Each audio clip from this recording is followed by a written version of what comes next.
Hello everyone, welcome to the Totally Well Show. I'm your host, Joyce Strong. The Totally Well Show is a place where we get curious, ask questions, and explore everything to do with health, wellness, fitness, and all the things it takes to help you live the highest quality, most fulfilling life. I'm here today with my guest, Scherrie Keating. Scherrie is an RN, BSN, certified diabetes educator, and a certified dementia practitioner. So lots of education there, and I know you've worked in critical care. I did for a lot of years as an RN. Yes. And so a very interesting background. We've chatted for a while on the phone, but this is a chance for me to get up close and learn more about you. So just back up, way back. Where'd you grow up? I'm an Army brat. Okay. So I actually everywhere. You have grew up lived everywhere. Exactly. I was actually born in Groton, but I actually have lived everywhere. I've lived in Germany. I've lived in the States. I've lived in Hawaii. So we grew up all over the place. And the fact that you were born in Groton is like, wow, I didn't know anybody that was born in Groton. So that's awesome. And then came full circle. Yeah. And then how did you get into nursing in the first place? What brought you into nursing? You know what? I've always wanted to be a nurse from when I was a little girl. My brother always wanted to be a doctor, and he's a physician, a cardiologist in Boston, and I'm a nurse, and I don't know, it's just something that I've wanted to do since I was a child. Yeah. You know, I have a theory that we do know what we want. It somehow gets, sometimes we're lucky enough to follow that or get back to it. In my case, I think I had to get back to it, but I think we know early on who we are, and so that's really cool to hear that you followed your dream there. I did. I don't know. I don't know what made me, it wasn't like I had a mom who was a nurse or a dad who was a physician. I just something I wanted to do. Yeah. So yeah. I'm glad it worked out that way because I love it. So you've taken a lot of, from our conversation previous, you've taken a lot of detours, scenic routes in your life. I like the way you put that. To get you to where you are now with this, with your own business. So you are the founder of Diabetes Kare Consulting. Yes, I am. And Kare is spelled with a K, so it's diabetescareconsulting.com. Can you tell me about what that organization does and that company does? So a little backtrack. So my nursing career, actually, I've been a nurse for over 35 years. Yeah. And I've actually worked mostly at Burbank Hospital when it was Burbank Hospital. Now it's Health Alliance, the Burbank campus. But I started as a candy striper. Oh, and wow. high school, and with my little pink pinafore, and then I went on to nursing school at Fitchburg State, and I worked as a nurse's aide at the Burbank Hospital for my 4 years in nursing school. And then I graduated, and I had a job on nights, and I went into the ICU for about 13 years, and I always wanted to see what happened after someone had a heart attack. Where did they go next? What happened in the next step? So I became a per diem nurse in cardiac rehab at the hospital, and I worked there. And then Burbank and Leominster hospitals merged and became Health Alliance. And so I was bumped out of my position and went into cardiac rehab. And then I was bumped out of my position and kind of bumped out of the hospital. And I stayed per diem. But then I was given an opportunity to go to Athol and start a cardiac rehab program for them. So I ended up doing that. But my heart was always back at Burbank because that's where I had my whole career. So I had an opportunity about 5 years later to go back to Leominster and start a diabetes education program, which I did. And then the job of my dreams came up, and that was being the supervisor of cardiac rehab. So I became the manager after that, and so I had the ideal job. And then in 2013, I was laid off. So after that, I was no longer working for the hospital, and I was didn't know what I wanted to do. So I actually was hired by Reliant and became a telephonic diabetic nurse. And then I was laid off a year later. So I did have a lot of bumpy roads in that short period of time. But after that, I sat for the Certified Diabetes Educator exam. And I believe when one door closes, another door opens, and that's exactly what happened. So I became a certified diabetes educator, and then I was literally on Google saying, what can you do as a certified diabetes educator and not get laid off? Literally, I was just typing in these things seriously, and this little ad, it's amazing how Google knows. So they put this little ad, and it said the diabetes prevention program, and I thought, diabetes is preventable? I had no idea. All these years in diabetes, and I had no idea. So I was very curious. I want to just pause and absorb what you just said there. Of all the education from nursing school and working in the field as intensely as you have, there was no education provided to you or information provided to you to focus on the prevention. No, it was management. I know. You're absolutely right. It was an eye-opening.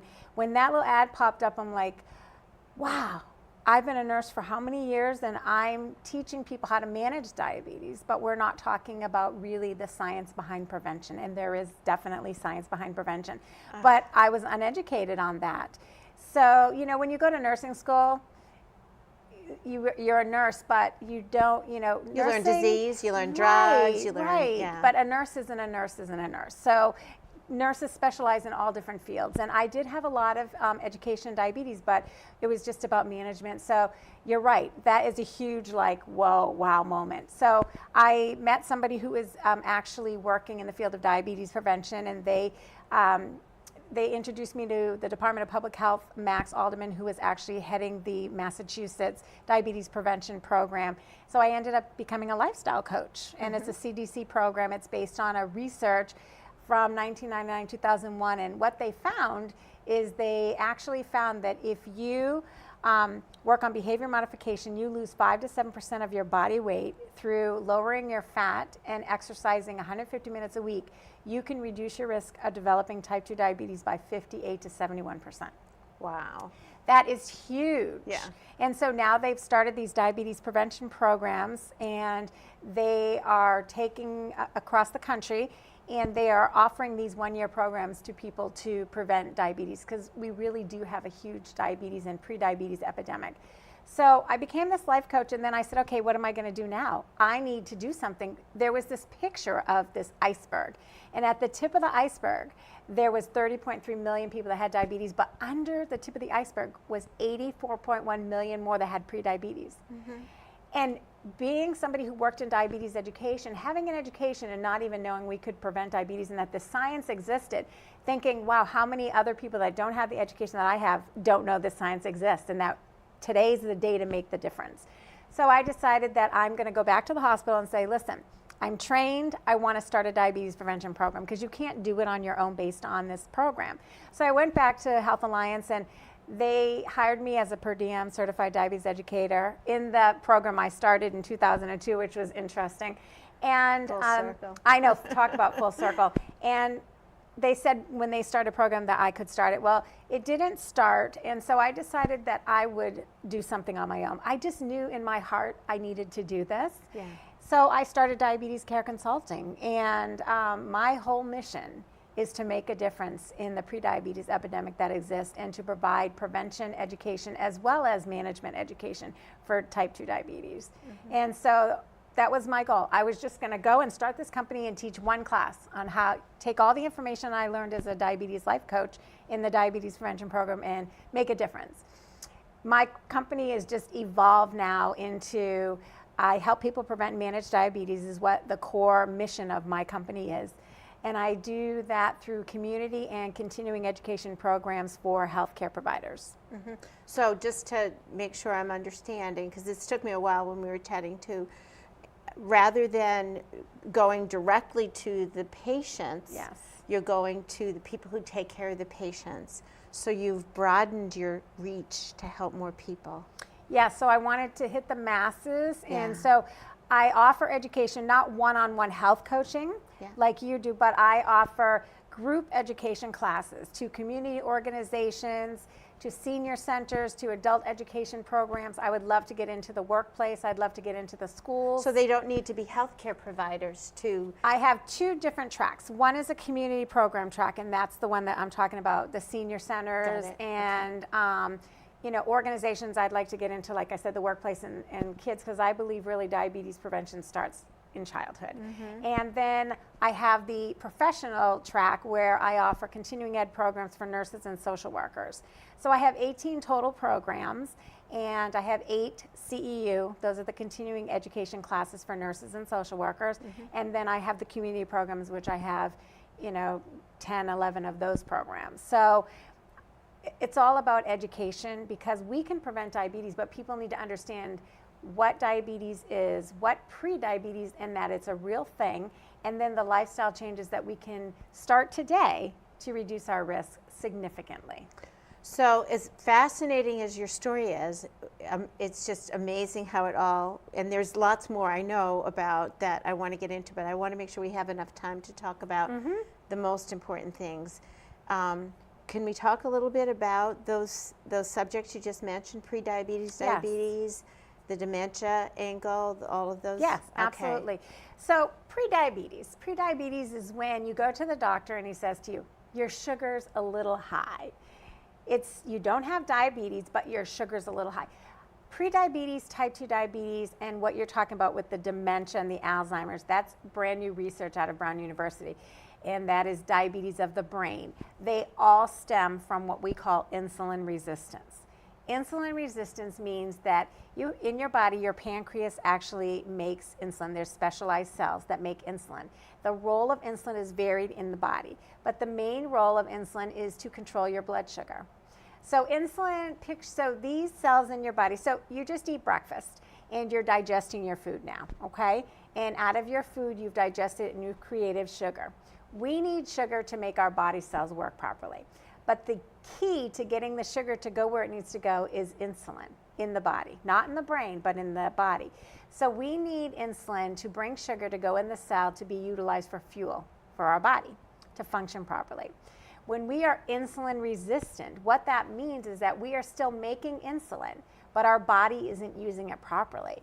And what happens is that instead of the sugar going into the cells to be used for fuel, the sugar actually floats around in our bloodstream and it attacks our different body organs. So it leads to diabetes, it leads to obesity, it leads to eye disease, kidney disease, nerve disease, heart disease, strokes. The list goes on and on. It's associated with cancers. So sugar that's in our cells and being used for fuel is good, but it turns into a toxin in our bloodstream if it's not getting where it needs to go. Right. So it causes disease. Yes. So we need to have a balance of a certain amount of sugar in our blood, but the excess of sugar in our blood leads to chronic disease. And so pre-diabetes means that your blood sugar is elevated, so you have some insulin resistance. You are making insulin, you're not able to use it properly for various reasons, and the sugar isn't getting into the cells where it's supposed to go, and so it floats around and starts to damage your organs. But when you go for a blood test, your sugar is a little high, but it's not high enough to be diagnosed with diabetes. That is the one time that you can make significant lifestyle changes from the diabetes prevention program to reduce your risk of converting to type 2 diabetes. And so that's where we talk about losing 5 to 7% of your body weight, watching what you're eating, and exercising 150 minutes a week.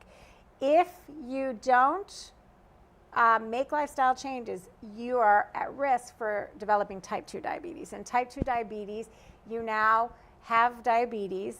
It's not curable, it's controllable, and that's when you're at higher risk for developing the chronic complications of eye disease, kidney disease, and nerve disease. So when you say it's not curable, you've got diabetes type 2, does that mean some permanent damage has happened?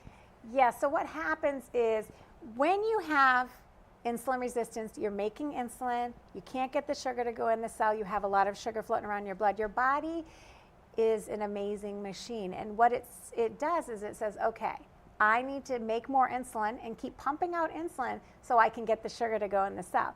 What happens is it pumps and it pumps and it pumps, and eventually it burns out the cells that make insulin. So not only do you become insulin resistant, you become insulin deficient. So that means that you are lacking insulin because those cells are burning out. So when you say burn out, the islet cells we're talking about, yes, they die. They die, yes. And so become unable to make as much Exactly. insulin. So it's like a double whammy now. Right. Yeah. So you're unable to make enough. So when you have prediabetes, you've probably burned out 50% of your cells that make insulin. When you have type 2, about 80%. Oh, wow. So, and people don't realize that. So when they come in with type 2 diabetes and get diagnosed, they probably already have a complication, because this process can take 10 to 20 years to develop. Yeah. So 10 to 20 years of having elevated blood sugars that are attacking your other organs leads you to complications. So a lot of people, when I used to see patients at the hospital, my first question would be, how are you doing? And the second question would be, how did you get diagnosed with diabetes? And you know what they would tell me? I had a heart attack. I had a stroke. I had numbness and tingling in my legs. I had bleeding. I went to the eye doctor and I had bleeding in the back of my eye. I was spilling protein in my urine. They had a complication of diabetes prior to being diagnosed, because the process takes so long because the body tries to compensate. And so that's why it's very important, if you have risk factors, that you need to be changing lifestyle habits, making sure you're going to the doctor to be blood tested yearly, to see if you have prediabetes or type 2 diabetes, and then doing something about it. So screening, testing, and acting today are critical. What are some of the tests that you recommend people have to pick up early detection for diabetes? Okay, so Because I hear there's some controversy about things like A1C, which could be falsely high related to blood cell life. And so let's back up for pre-diabetes. You can take a simple screening test. Okay. On my website, or I have a link right on my website. It says take the pre-diabetes risk test. You go on the website, you take it. It takes less than a minute. Yeah. And you answer 7 questions. You add up your score. If you score 5 or higher, you're likely to have pre-diabetes, and that's the screening. Even before a blood test. Even before, so you can take a screening test. So Yeah. the risk factors for diabetes are over 45. You have a mother, father, sister, brother, or primary relative that has a history of diabetes.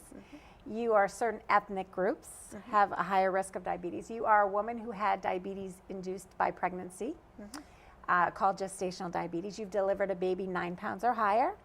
You have elevated blood pressure and cholesterol. They could be controlled, but you do have a history. So people need to understand that. They think, well, I don't have high blood pressure because I'm on medicine. But if you have a history, you're at risk for diabetes and cholesterol.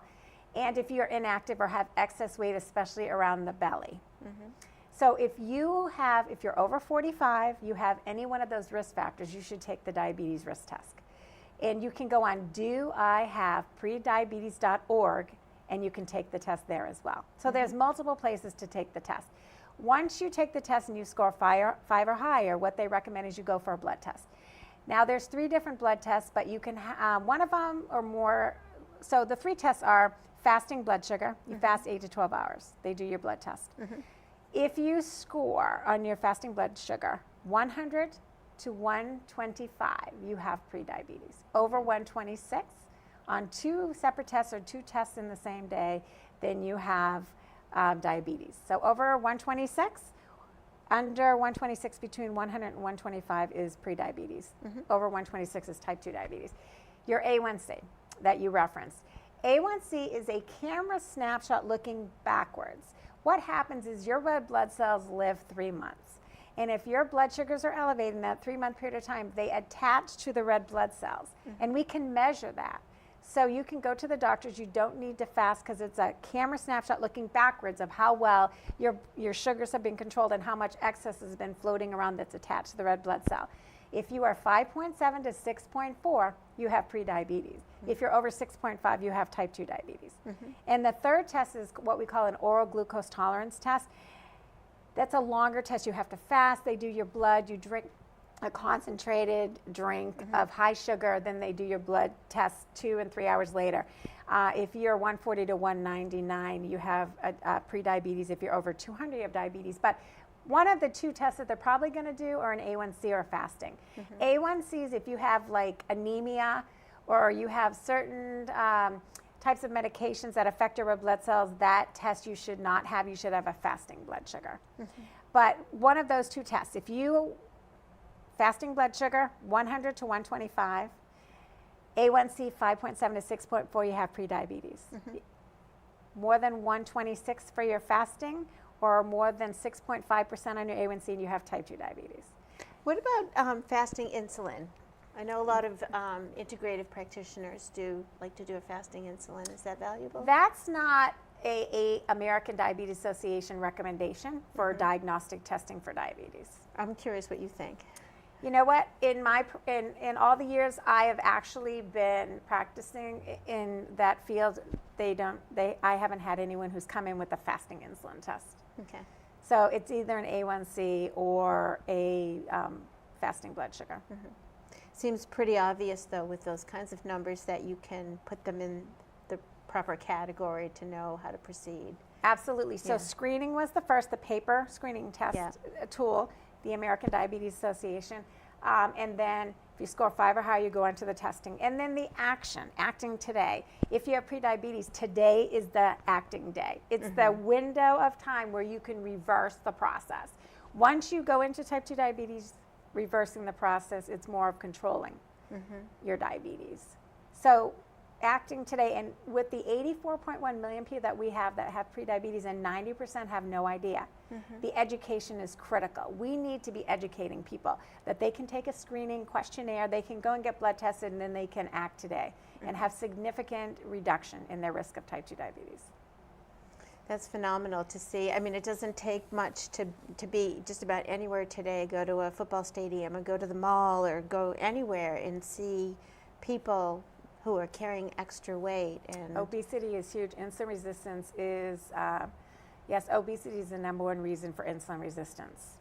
Now, in the brain can also have insulin resistance, and this is new research out of Brown University. They're calling it type 3 diabetes. Okay. And is this the same disease, or is this caused by the former?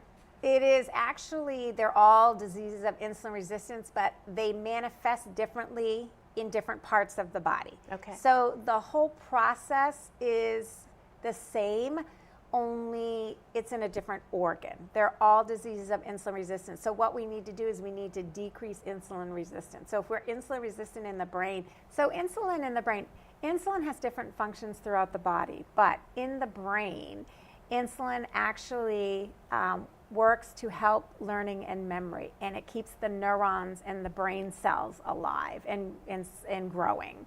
So it's a very complicated research, but the bottom line is if we're insulin resistant and insulin isn't able to function properly, then we are going to increase our risk of cognitive decline and neurodegeneration, meaning that the neurons are going to die and we're going to have brain cell loss and our brain's going to shrink and we're going to get the same sort of pathology that you see in Alzheimer's disease.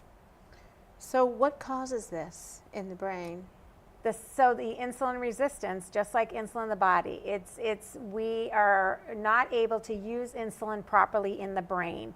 So insulin, it's very technical, but insulin actually needs to attach to a receptor, and then it causes a signaling cascade, and that signaling cascade actually sends survival signals. And so it allows these cells to function properly. And in the memory and learning part of the brain, which is the hippocampus, if we are not able to send the signals, then we're not able for the learning and memory process to work properly. Like I said, it's extremely, complicated research, but the bottom line is insulin resistance can affect the organs in the body. It will manifest itself in different ways, whether it's obesity, whether it's type 2 diabetes, whether it's diabetes of the brain or type 3 diabetes. The bottom line is we have to control insulin resistance. We have to eat healthy. We have to exercise. And today is the day. Like my whole philosophy is you start small and you make a change and then you make another change. So small changes equals big rewards at the end. And so we want to reduce insulin resistance, and we have a huge, insulin resistance affects so many things. Our heart, it affects diabetes, it affects our brain, it causes obesity, it causes heart disease, strokes. I mean, it is the foundation for a lot of chronic diseases. So if we can eat healthier, and one of the things that Dr. De Lamont, she is out of Brown University, she's a neuroscientist that I met with, she really talked about plant-based, Mediterranean There's a Mind Diet, MIND, and it's for neuroprotection. It's for brain. It's a healthy way to eat for your brain. And so there's a lot of different healthy eating options and different foods that are very neuroprotective or helps our brain. And it really is healthy eating, more plant-based, going back to the basics, not having a lot of processed food. Nitrates are a huge thing. Nitrates are in cured meats like hot dogs and bologna, salami. It's even in fertilizer. So what happens with nitrates is they actually fed mice just a little bit of nitrates with high fat. So say a hot dog with some French fries. That mouse developed so many diseases. They developed diabetes pathology. They developed Alzheimer's disease. They developed fatty liver. They developed a lot of chronic diseases that relate to insulin resistance.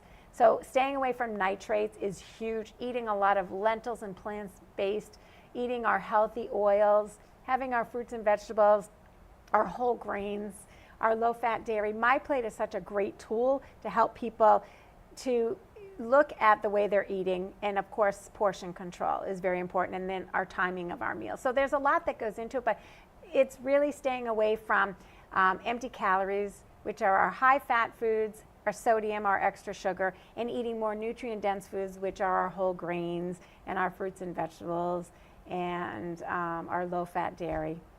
So the standard American diet, which is also known as SAD, is not that it was designed to make this happen, but now looking back, is what is leading us into this epidemic. It really is. So we really need to go back to the basics.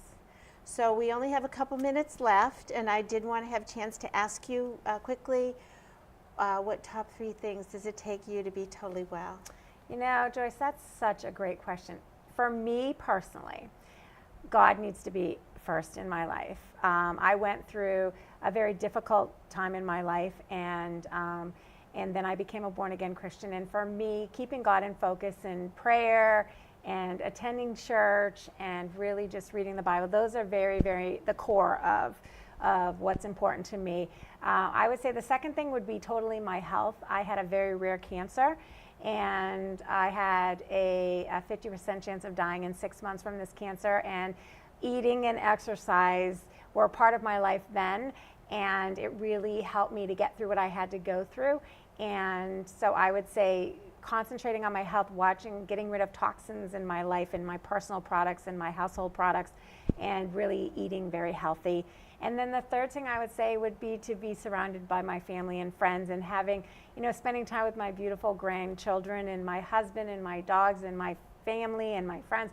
I think that is definitely is what makes me totally well.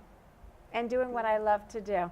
I love being able to help people to make healthy lifestyle choices so they can live a longer, healthier, happier life. That's 4. And one more time, how do people reach you? How do people find you? Okay, so Diabetes Care with a K Consulting.com is my website. Please go to the website, take the prediabetes risk test, find out if you have prediabetes, get blood tested, and then make some simple lifestyle changes. I also can be reached on email, diabetescarewithakconsulting@gmail.com. And those are the 2 main ways that you can reach me. So I also have a TV show as well, Talk Me Healthy. I have a YouTube channel, and so LinkedIn, Facebook, all under Diabetes Care with a K Consulting. Wonderful. Well, thank you for sharing. I know there's a lot of information here, but getting us started at least to dig in and to start to build our tribe so we can work as a team to get this job done. Absolutely. Well, thank you so much for having me. It was wonderful. It was wonderful to meet you too. Thank you. Thank you.